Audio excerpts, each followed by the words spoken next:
Hey Anatomists, this is one of the skin models that we use in our Bio 141 lab, and I wanted to show you some of the cool features of it. We're going to start by dividing it up into the different layers of the skin. So the purple layer, gray, and pink all make up our epidermis, and then this layer from here down is our dermis. Once we get below my pointer, we're seeing a lot of adipose tissue. All these little yellow blobs are adipocytes. And once we start seeing a lot of adipose tissue, chances are pretty good we're down in the hypodermis, or the subcutaneous layer. Taking a closer look at our epidermis, we can see it's a stratified squamous epithelium, so those top cells are nice and flat.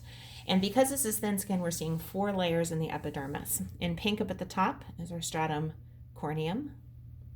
In gray, our stratum granulosum. And then in purple, our stratum spinosum. So all this purple is going to be stratum spinosum with the exception of the first layer of cells. This first row of cells, each of these ones here that's resting on the basement membrane, is part of stratum basale. Now, if we look at the dermis, we'll see that the dermis is layered into 2 regions. We have the papillary region, which is where we see these little protrusions, which are called dermal papilla. The dermal papilla have blood vessels in them so that we can get the nutrients as close to the epithelium up in the epidermis as possible.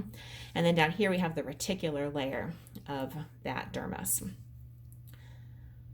We see a lot of interesting structures down inside the dermis. There's blood vessels, there's going to be nerves, we have glands, and then we have these tubes here. This tube is a hair follicle, and associated with this hair follicle here, I see a sebaceous gland that secretes sebum, as well as a little smooth muscle whose name is erector pili, and that smooth muscle will contract to stand the hair upright.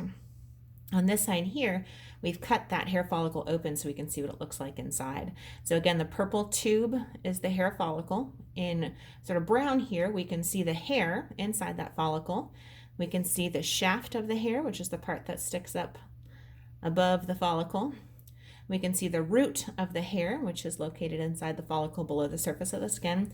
And down at the bottom, we see a bulb on that hair.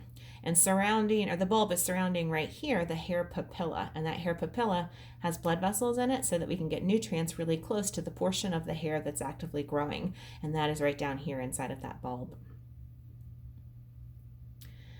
In addition to the sebaceous gland visible here, we also see a sweat gland. Sweat glands are coiled glands. They're located pretty deep in the dermis. They've got a nice long duct that comes up and opens to a pore.